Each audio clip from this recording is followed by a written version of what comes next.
I'm not going to say I would never lie. I would lie to save my child. I'd lie maybe to save my job. I would lie about the size of the deer I missed with the longbow. But what I won't lie on is if I review a product. I call Three Rivers Archery, as I always do, talk to the expert. I appreciate talking to the expert. They're very knowledgeable. They're very helpful.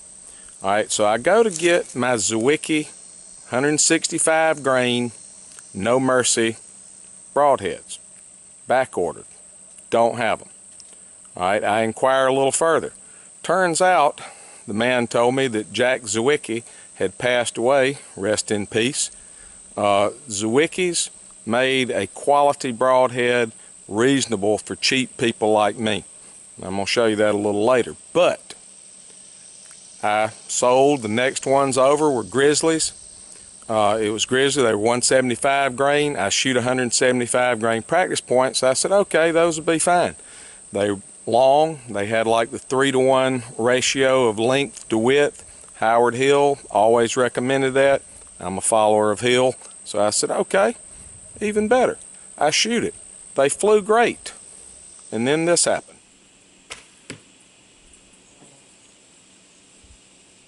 Okay, so I'm shooting pretty decent. A little high on the Grizzly. The other one, hey, no worries there. But I'll take that shot. Sometimes I do that. Get a little high. You pluck. Things happen. But then I go to remove it. I'm going to zoom you in. Alright, you see the little piece of particle board across the top of the block target. I have shot broadheads into that. I've shot them into these trees. Never have I had a problem with a broadhead like that. Alright, but I go to remove this one and this happens. The head itself pulls out. What the heck? I've never shot grizzlies before, and I'm thinking, alright, bad thing, COVID. That's what we blame everything on. I'm thinking, okay, something bad at the factory, whatever. Then I shot another one which did stick in that sweet gum tree. I go to pull it out, same thing. Leaves the broadhead in, ferrule pulls out. So now I'm thinking, I haven't shot grizzly before, I'll never shoot them again. Alright, let's look at a side-by-side comparison. You got the old rusty Zwikey, which shoot it a few times, rust will clear right up, I'll sharpen it. That's what I'm going to be using. That's the No Mercy, 165 grains. You got the Grizzly, 175 grain, tanto tip. I like that. I went ahead and got the double bevel, because I'm not smart enough to sharpen a single bevel. I can barely get the double where it's really sharp. Alright, but this one, $33. This one, back when I bought it, $17. I've had this one, which I looked it up recently, it's like $23 in there now. 21, 22, anywhere from 21 to 23 bucks. Same broadhead. This one, $10 more. This one, I've shot into trees. I shot it into a T-post. Metal T-post. Straightened the tip, sharpened it, been shooting it ever since, no worries. Alright, this guy, well, let's look at it. That pulls out. I'm going to get you up close to this. Look at the amount of glue that's on there. That's like barely tacked enough to get it out of the factory. Okay, I'm going to take my lighter, going to burn off any residual glue, as sorry as that glue was that was on this ferrule. That where you can see it. I'm going to take my hot glue and melt the top until it gets fairly liquid.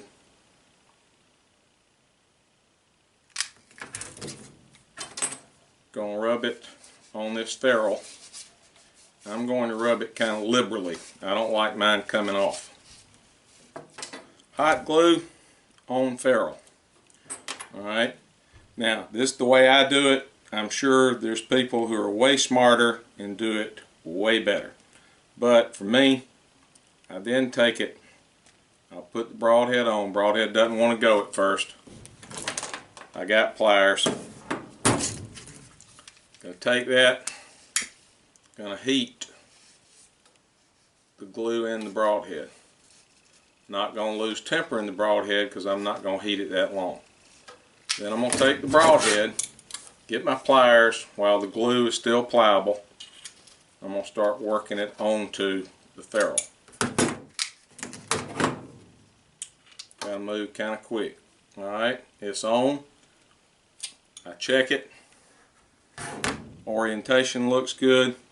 Now, here's the key. Take a rag. I have ice water.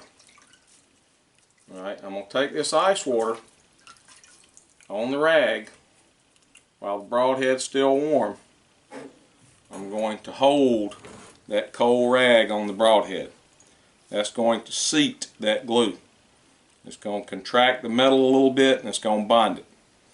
Again, there's probably lots of ways to do this. I'm only doing this because it's the way I learned and it's the way I've done it for 20 years and I've never had a problem with one creeping off. Now, after that's on, I could shoot that right now. Matter of fact, I'll shoot it later today. Hot glue, no cement, no anything, hot glue. Cool them with the cold rag. I always spin test them. See how they spin. And I found out something else when I spin tested these Grizzlies. These cheap little aluminum ferrules, and I know they're all cheap aluminum ferrules. And I didn't yank on it, twist, I know better. I take pliers. This was the one that was stuck in the tree.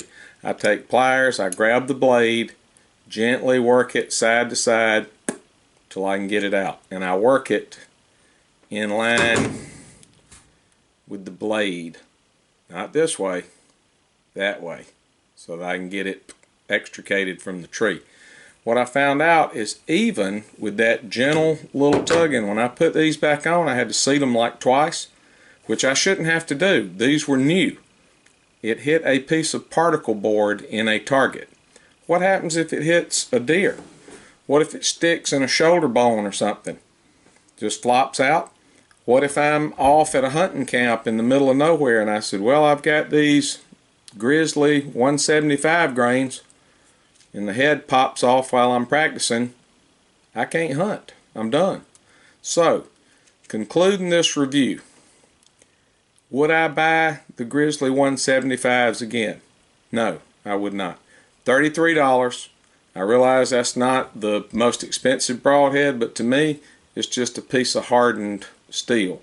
You know, you could buy cheaper ones, but these middle of the road, kind of getting your middle guy, no, not again.